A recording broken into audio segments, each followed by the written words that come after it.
Hallo ihr Lieben, heute möchte ich euch zeigen, wie man solche Papierröllchen herstellt und wie man die dann auch verbindet zu längeren Strecken. Und so kann man zum Beispiel so eine Kiste herstellen. Ich habe so eine Kiste gebaut für unseren Medizinschrank, wo die Kinder nicht ran sollen. Und ich habe keine Kiste vorher im Laden gefunden, die da genau reingepasst hätte, weil ich will natürlich möglichst genau die Größe von dem Fach haben, um keinen Platz zu verschwenden. Und ich wollte auch eine Kiste haben mit senkrechten Wänden, weil nur dann kann ich sie auch maximal ausfüllen.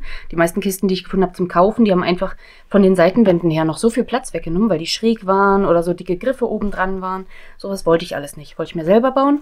Also habe ich so eine Kiste selber gebaut. Und dafür brauchte ich ja solche Röllchen für die Seite. Und wie man die genau herstellt, das zeige ich euch in diesem Video. Für die Kiste selbst mache ich dann noch ein separates Video. Bleibt dann gerne, abonniert den Kanal, wenn es euch gefallen hat und wenn ihr wissen wollt, wie die Kiste geht. Und dann werdet ihr informiert, wenn das Video online geht. Und jetzt gucken wir uns erstmal die Röllchen an. Viel Spaß! So, ich habe hier so ein altes Heft. So ein altes, das lag einfach auf der Straße rum, hat schon ein bisschen Wasser abgekriegt. Ich nutze das trotzdem noch. Was auch gut geht, ist Zeitungspapier zum Beispiel. Das habe ich für andere Röllchen benutzt. Ich habe ein bisschen rumprobiert. Ich habe zum Beispiel diese Röllchen hier. Die habe ich um eine Metallstange rumgerollt und einfach gerade gerollt. Später habe ich dann diese Stange bei mir selber gefunden. Die Metallstange war nur ausgeliehen. Und damit habe ich dann diese Röllchen gerollt. Die waren schon sehr viel kompakter, weil einfach die Stange dünner ist als die andere, die ich hatte. Also je dünner, desto fester wird das Röllchen. Und da habe ich es gerade versucht, hier so zu rollen. Und dann ist aber das Problem, dass es wirklich schwierig ist, gleichmäßig die ganze Rolle gerade zu starten. Hier, dass wirklich die ganze Kante gleichmäßig darunter flatscht, wenn man das dann aufrollt. Danach geht es recht gut. Und ich wollte die alle so mit einem geraden Ende haben, dass man die nachher möglichst bündig aneinander kleben kann. Das hat ganz schön Nerven gekostet. Und was ich gestern in einem anderen YouTube-Video gesehen habe, ist der Hinweis, das mit einer Stricknadel zu machen zum Beispiel, mit einer möglichst dünnen. Ich habe jetzt hier eine 2,5er. Ich glaube, sie hat eine sogar noch dünnere verwendet. Und das Ganze diagonal zu machen. Und dann fängt man hier so an, dann muss jetzt nur die Ecke da runter passen. Und dann kann ich hier so anfangen drüber zu rollen. Jetzt muss ich aufpassen, dass mir die Nadel nicht verschwindet. Weil sonst kriege ich die gleich nicht wieder raus. Ne? Also passe ich hier auf, ziehe die vielleicht noch ein Stückchen raus, wenn sie mir zu weit reingeraten ist. Und roll das fertig. Und dann muss ich hier auch nur auf die Ecke Kleber tun. Vorher habe ich auf die ganze letzte Kante Kleber getan, was einen eigentlich recht schönen Abschluss gegeben hat. Aber das hat auch sehr viel Kleber verbraucht. Ich habe nämlich schon sehr viele Röllchen gemacht. So. Und dann habe ich das fertig. Und was jetzt genial ist, ich mache jetzt noch eins. Man sollte natürlich versuchen, die möglichst gleichmäßig zu machen. Also je gleichmäßiger ich mit dem Winkel hier hinkomme, desto gleichmäßiger werden die Röllchen, desto besser wird nachher meine Endrolle. Und ja, ich mache das trotzdem nur nach Bauchgefühl. Man könnte sich natürlich hier an der Schneidematte irgendwie orientieren. Das muss ich hier wieder ein bisschen rausziehen. Das geht eigentlich ganz gut, zumindest auf der Länge noch. Ich weiß nicht, wie das ist, wenn man einen sehr langen Streifen nutzt. Ich habe jetzt hier ein A5 Buch. Es gibt sicherlich auch längere Stricknadeln. Meine war jetzt so lang. So, und was ich mir jetzt überlegt habe, ist ziemlich cool, dass das ja quasi, das hier ist ja der äußere Teil von dem hier. Also das, was hier ist ja das, was hier fehlt. Und dadurch kann ich die quasi ineinander schrauben. So, bis es nicht mehr weitergeht.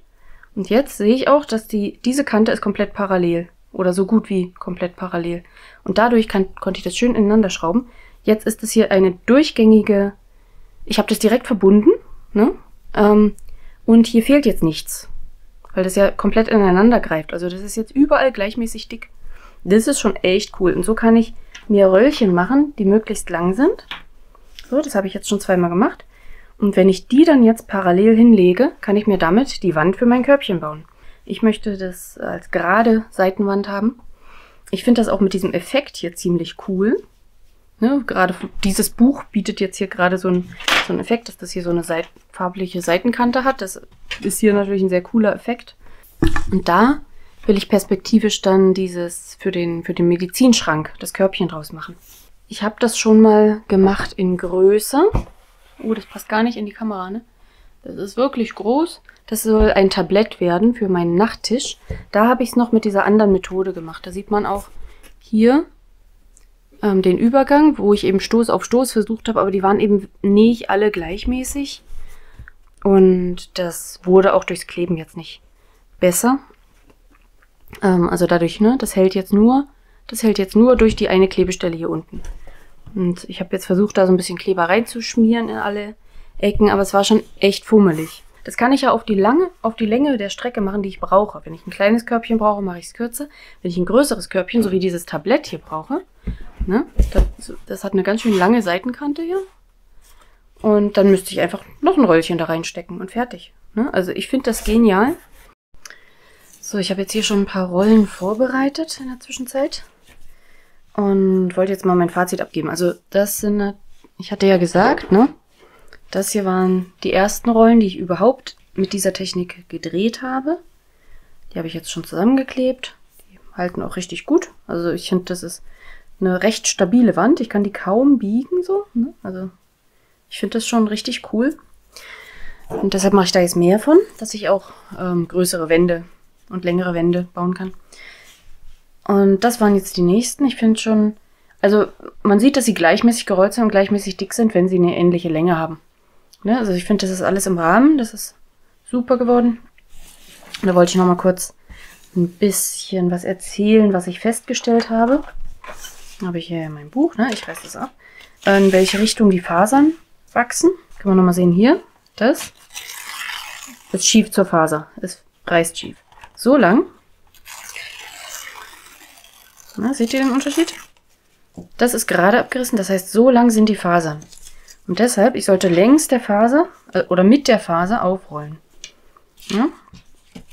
Deswegen würde es nicht so gut funktionieren, wenn ich das jetzt hier versuche, so rum aufzurollen, weil dann versuche ich die Faser so um die Nadel rumzudrehen und das, dann reißt mir das hier ein und dann legt sich das nicht richtig schön um die Nadel.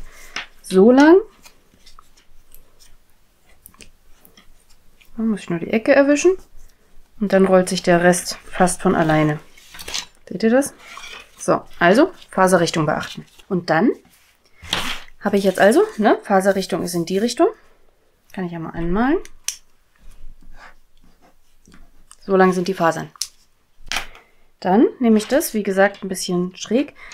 Je gleicher der Winkel ist zwischen den verschiedenen Sachen, desto gleichmäßiger sind die Röllchen nachher. Ich verlasse mich da so ein bisschen auf meinen Wohlfühlwinkel. Ne? Ich habe einen Wohlfühlwinkel und wenn ich einfach immer irgendwie so, wie es mir gut vorkommt, das mache, dann wird das schon was. Hier rolle ich so lange vor und zurück, bis sich hier so diese Ecke so ein bisschen schon in so eine Form legt. Und dann will ich, wenn ich losrolle, dass diese Ecke, die äußerste Ecke, unter die Nadel gerät. Ne? Und dann habe ich den Anfang geschafft. So, am Anfang ist mir auch relativ egal, wie weit das hier rausguckt. Ich mache das tatsächlich recht knapp. Mir ist es recht, wenn ich zwischendurch anhalte und wieder rausziehe. So habe ich mehr Strecke. Ein bisschen was will ich hier auch unter den Fingern haben. Und dann habe ich mehr Strecke, wo sich das Papier entlang rollen kann. Dann rolle ich also vor und wenn es geklappt hat, dann gehe ich weiter. Und wenn es nicht geklappt hat, gehe ich nochmal zurück und mache nochmal. Und jetzt helfe ich hier dem Papier, ich rolle hier, halte ich es weiter eng. Ne? Das soll so eng wie möglich um die Nadel drum. Und hier ziehe ich auch die Nadel so ein bisschen zurück, um zu gucken, dass das Papier sich wirklich glatt dran legt. Nicht, dass hier sowas passiert, ne? Dass da so eine Lücke entsteht. Ich will, dass die Nadel glatt straff am Papier dran ist. Und hier drüben rolle ich weiter. Und hier kontrolliere ich mit meinem Finger, ziehe ich die Nadel so ein bisschen zurück. Sodass das Röllchen dann wirklich nachher gerade ist. Ne? Hier bin ich minimal um die Nadel rum, mit minimalem Umfang. Und hier will ich das genauso haben. So, jetzt wird mir langsam meine Nadel hier ein bisschen kurz. Jetzt ziehe ich die ein bisschen raus. Notfalls rolle ich ein bisschen wieder zurück, bis ich sie greifen kann. Und rolle ein bisschen weiter. So. Dann habe ich hier noch die Ecke übrig. Nehme meinen Kleber. Kleister hier so ein bisschen zu. So. Gucke, dass ich bis in die Ecke den Kleber auch drin habe. Und dann ziehe ich hier straff in der Zwischenzeit, während man hier den Kleber drauf tut, kann es sein, dass sich hier so ein bisschen was wieder öffnet. Das drehe ich jetzt, indem ich hier drehe.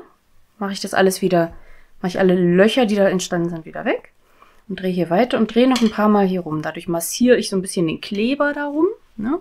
Dass der sich so richtig schön bis in die Ecke reinarbeitet. Und dann kann ich hier die Nadel rausziehen. Das geht mal leichter, mal schwerer. Je schwerer es geht, desto enger ist die Rolle geworden. So, und dann lege ich es wieder hier dazu und sehe, naja, die ist jetzt ein bisschen kürzer geworden, aber ich finde, das ist alles im Rahmen. Ja, machen wir gleich nochmal. Nächstes Blatt. Die Fasern sollten eigentlich in so einem Buch auch immer in die gleiche Richtung. Also das muss man jetzt nicht bei jedem Blatt überprüfen. So, dann rolle ich hier wieder. Und dann gehe ich hier, ne, mit der Hand, mache ich hier so eine Bewegung. Und gucke, dass ich hier dann die Nadel ein bisschen rausziehe. So, und dann einfach mit ein bisschen Druck hier rüber rolle.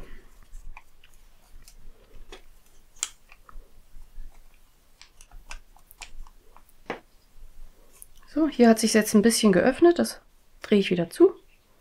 So, und dann ein bisschen rummassieren und rausziehen. Und so, ja, werden es immer mehr Rollen. Und dann, wie gesagt, kann ich 2 Rollen nehmen, ineinander schrauben, so, bis es sich verhakt. Abonniert den Kanal, wenn es euch gefallen hat und wenn ihr wissen wollt, wie die Kiste geht. Und dann werdet ihr informiert, wenn das Video online geht.